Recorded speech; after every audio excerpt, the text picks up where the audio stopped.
ወደዚህ ማብራሪያ እንኳን በደህና መጣችሁ። ዛሬ እንግዲህ በታሪክ ውስጥ እጅግ አስገራሚ፣ አውዳሚ እና ዓለምን እስከ ወዲያኛው ስለቀየረ አንድ ታላቅ ወታደራዊ ዘመቻ ነው የምንነጋገረው። ከ2000 ዓመታት በፊት ስለተከሰተው የኃያላን ጉዞ እንዲሁም ስለ ታላቁ እስክንድር መነሳት፣ መውደቅ እና ትቶት ስላለፈው ትሩፋት በዝርዝር እንቃኛለን። እሺ፣ እስቲ ይህንን አስገራሚ ቁጥር እንመልከት። 10 ዓመታት። አዎ 10 ዓመታት ብቻ። ይህ አጭር ጊዜ በሰው ልጅ ታሪክ ታይቶ የማይታወቅ ግዙፍ ግዛት ለመፍጠር የፈጀው ጊዜ ነው። በ10 ዓመታት ውስጥ ብቻ ዓለምን የለወጠ ጉዞ እንዴት ሊሳካ ቻለ? ይህንን እንቆቅልሽ የሆነ ታሪክ አብረን ደረጃ በደረጃ እንመረምራለን። የዚህን ማብራሪያ የጉዞ ካርታና አጠቃላይ ይዘት ስንመለከት በመጀመሪያ ስለ አዲሱ የመቄዶንያ ኃይል መነሳት እናነሳለን። በመከተል የእስክንድርን የጦር መሳሪያ የፋርስን ግዛት መፍረስ እስከ ዓለም ዳርቻ የተደረገውን ጉዞ፣ የድሉን ከባድ ዋጋ እና በመጨረሻም ታይቶ የማይታወቀውን ትሩፋት በቅደም ተከተል እንመለከታለን። እንግዲህ ከክፍል 1 እንጀምር። አዲሱ የመቄዶንያ ኃይል ከኋላ ቀርነት ወደ የበላይነት። ተራራማዋ የመቄዶንያ ግዛት በአንድ ወቅት በሌሎች ዘንድ እጅግ ኋላ ቀር ተብላ ትቆጠር ነበር። ነገር ግን ንጉሥ ፊሊፕ ዳግማዊ መቄዶንያን፣ ግሪክን በሙሉ አንድ ወደሚያደርግ ጠንካራ ኃይል ቀየራት። ታዲያ የዚህ ሁሉ ታላቅ ለውጥ መነሻ እርሱ ነው። ነገሩ እንዲህ ነው። ከክርስቶስ ልደት በፊት በ388 ዓመተ ዓለም ንጉሥ ፊሊፕ ዳግማዊ በኬሮንያ ባደረገው ጦርነት እና በፈጠረው ጥምረት መላዋን ግሪክ በሄሌኒክ ሊግ ስር አንድ አደረገ። የዚህ ሁሉ አንድነት ዋነኛ ዓላማ ደግሞ ኃያሏን የፋርስ ግዛት መውጋት ነበር። ነገር ግን እቅዱን ከዳር ሳያደርስ በገዛ ጠባቂው ተገደለ። ይህ ድንገተኛ የንጉሡ ሞት ታሪኩን ሙሉ በሙሉ ወደ ሌላ አዲስ ምዕራፍ አሸጋገረው። 20 ዓመት ሐስቡት እንግዲህ። እስክንድር ዙፋኑን ሲረከብ ዕድሜው ገና 20 ዓመት ብቻ ነበር። በዚህ ወጣትነቱ ግን በታላቁ ፈላስፋ አሪስቶትል በሚገባ ተምሮ ወታደራዊ ልምድ አካብቶ እና አባቱ የጀመረውን ታላቅ ወረራ ለማስከተል ሙሉ በሙሉ ዝግጁ ሆኖ ነበር ስልጣኑን የጨበጠው። ወደ ክፍል 2 ስናልፍ የእስክንድር የጦር መሳሪያ ምን ይመስል እንደነበር እናያለን። ይህ በቀላሉ የማይቆም ኃይል ነበር። ወደ 40,000 የሚጠጋ የጦር ኃይሉ በሚገባ የሰለጠነ እና በዘመኑ ታይተው የማይታወቁ አዲስ ፈጠራዎችን ያካተተ እጅግ የተቀናጀ የጦር ማሽን ነበር። ልዩነቱ እጅግ አስገራሚ ነው። የመቄዶንያ ወታደሮች 8 ጫማ ርዝመት ካለው የተለመደ የሆፕላይት ጦር ይልቅ ሳሪሳ የተባለ 18 ጫማ ርዝመት ያለው ግዙፍ ጦር ይጠቀሙ ነበር። ይህ አባቱ ፊሊፕ ያመጣው እጅግ ብልህ የጦር ማሻሻያ ነው። 16 ረድፍ ባለው ጥብቅ ሰልፍ ሲሰለፉማ ጥንታዊውን የጦርነት ስልት ሙሉ በሙሉ የቀየረ እና በቀላሉ የማይሰበር የብረት ጦር ግድግዳ ይፈጥራሉ። እስቲ ይህንን የማይበገር ጦር ስብጥር በዝርዝር እንየው። 9,000 ፋላንጋይቶች፣ 3,000 ምርጥ የጋሻ ተሸካሚ ሂፓስፒስቶች፣ የአግሪያን የጦር ውርወራ ባለሙያዎች እንዲሁም 1,800 የሚሆኑ ፈጣን የጓድ ፈረሰኞች ነበሩ።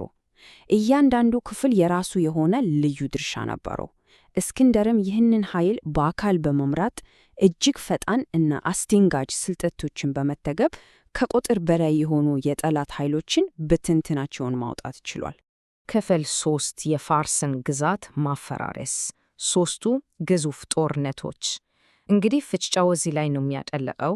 ይህ የማይበገር የግሪክ ጦር የዳከመ ከመጣው የፋርስ ሌላ ኃያል መንግሥት ጋር በግራኒከስ፣ ኢሱስ እና ጋውጋሜላ እጅግ ወሳኝ የሆኑ ታሪካዊ ግጭቶችን አድርጓል። መጀመሪያ በግራኒከስ ወንዝ ላይ የተፈጠረውን እውነተኛ እልቂት እንመልከት። በዙሪያው አስከፊ ግጭት ተቀጣጠለ። ፈረሶች ከፈረሶች፣ ሰዎችም ከሰዎች ጋር በተፋጠጡበት በዚህ አውዳሚ ጦርነት እስክንድር ምንም ሳይፈራ የውጊያው መሃል በመግባት ለሕይወቱ የተዋጋ ሲሆን በጥቁሩ ክሌትስ አማካኝነት ከሞት ለጥቂት ነው የተረፈው። ልቡን የሚያጠፋ ጀብደኝነት ነበር። የማይቆመው ግስጋሴ በኢሱስ ይቀጥላል። ስልታዊ እና ኃይለኛ ጥቃቱ የፋርስን የጦር መስመር ሙሉ በሙሉ አፈረሰው። ጠባብ የሆነ የጦር ሜዳን በመጠቀም እጅግ ብዛት ያለውን የፋርስ ጦር ማዳከም ተቻለ። የፈረሰኞች ድንገተኛ ጥቃት ሲታከልበት ደግሞ ንጉሥ ዳርዮስ ሳልሳዊ በንጉሣዊ ሰረገላው የሕይወት ያለህ ብሎ እንዲሽሽ ተገደደ። የራሱ ቤተሰብም ጭምር በእስክንድር እጅ ወደቀ። ታዲያ የእስክንድር ትልቁ የስልት ጥበብ እና የጦር ሜዳ ብልሃት የሚታየው በጋውጋሜላ ነው። ይህ የተወሳሰበ ጥንታዊ ወጥመድ እንዴት ነው የሚሰራው? መጀመሪያ የፋርስን የጎን ጦር ባልተጠበቀ እንቅስቃሴ ወደ ውጭ ይስባል። በመቀጠል የፋርስ ስለታም ጎማ ያላቸው ሰረገላዎች ምንም ጉዳት ሳያደርሱ በነፃነት እንዲያልፉ የእግረኛ ጦር መስመሮቹን ከፈተላቸው። በመጨረሻም በተዳከመው የፋርስ መካከለኛ ክፍል ላይ ቀጥተኛ እና ገዳይ ጥቃት ሰነዘረ። ይህ ስልት ነው እንግዲህ እስክንድርን በቀጥታ ወደ ዋና ከተማዋ ባቢሎን ያስገባው።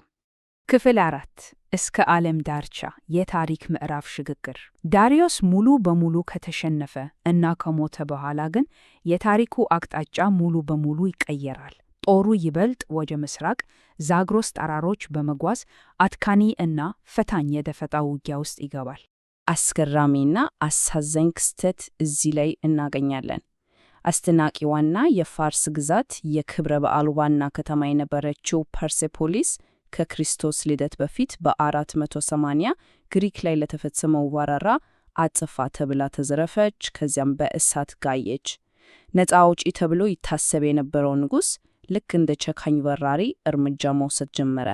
ይህም በአመራር ዘይቤው ላይ ትልቅ የጨለማ ምዕራፍ ከፈተ። እንግዲህ እዚህ ላይ አንድ ትልቅ ጥያቄ ይነሳል።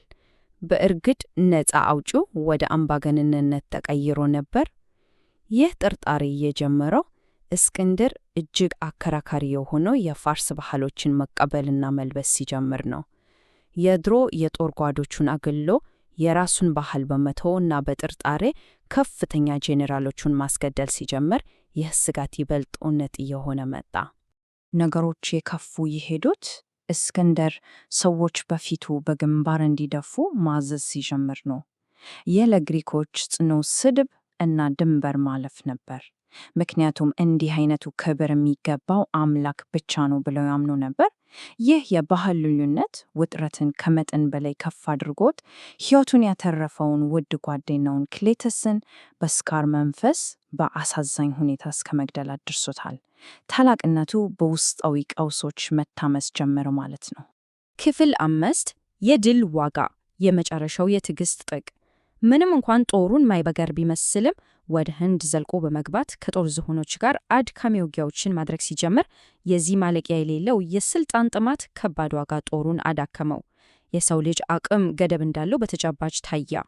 ይህንን የጊዜ ሰሌዳ ተመልከቱት። 8 ረጅም ዓመታት ያለ እረፍት በመዋጋታቸው ወታደሮቹ እጅግ ክፉኛ ደክመው ነበር። የዛለው ጦር በመጨረሻ በቢስ ወንዝ ላይ አምጾ ህንድን ለመውረር ፈቃደኛ አልሆነም። ከዚያም በፑንጃብ ወንዞች ላይ ወደ ባህር የተደረገ 10 ወራት የፈጀ ቀርፋፋ ጉዞ እንዲሁም ከክርስቶስ ልደት በፊት በሰልሱ ሻሃ ከምሰን በጌድሮሲያን በረሃ በከባድ ሙቀት የተደረገው አውዳሚ ጉዞ ብዙዎቹን ጨረሰ።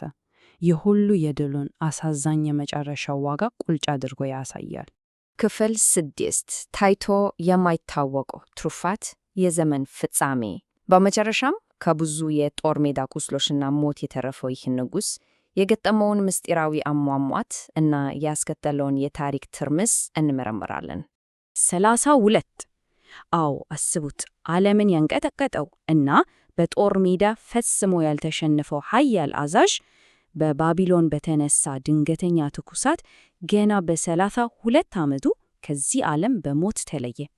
ትቶት ያለፈው ሰፊ ነገር ግን ያልተረጋጋ ግዛት፣ ጠንካራ ተተኪ መሪ ስላልነበረው ወዲያውኑ ጄኔራሎቹ ግዛቱን ለመቀራመት ወደ ደም አፋሳሽ የእርስ በእርስ ጦርነት ገቡ። ታዲያ ከዚህ ሁሉ ደም መፋሰስ በኋላ የተረፈው ትልቁ ነገር ምንድን ነው ብለን ከጠየቅን የሄሌኒስቲክ ዘመን መፈጠር ነው። ምንም እንኳን ወረራው ብዙ ውድመትን ቢያስከትልም የግሪክ ሐሳቦች ከፋርስና አካባቢው ባህሎች ጋር በመዋሃዳቸው በኪነ ጥበብ፣ ሳይንስና አስተዳደር ፍጹም አዲስ እድገቶች መጡ። ይህ ባህላዊ ውህደት የሮማ መንግስት መነሳት እስኪደርስ ድረስ በዓለም ላይ ጥልቅ ታሪካዊ አሻራውን አሳርፎ አልፏል። በመጨረሻም ይህንን ማብራሪያችንን ስናጠናቀቅ ለታሪክ የተተወው ትልቁ እና አከራካሪው ጥያቄ ይህ ነው። የእስክንድር እውነተኛ ታላቅነት ያለው በእኛዚያ ባልተሸነፈባቸው የጦር ሜዳ ጀብዶች ውስጥ ነው ወይንስ በአሳዛኝ ምኞቱ አመድ ውስጥ በተፈጠረውና ዓለምን በቀየረው ጥልቅ ባህላዊ ውህደት ውስጥ? የትኛው ይበልጣል? ይህ የሰው ልጅን ታሪክ ለዘላለም የቀረጸ ትልቅ ሚዛን ነው።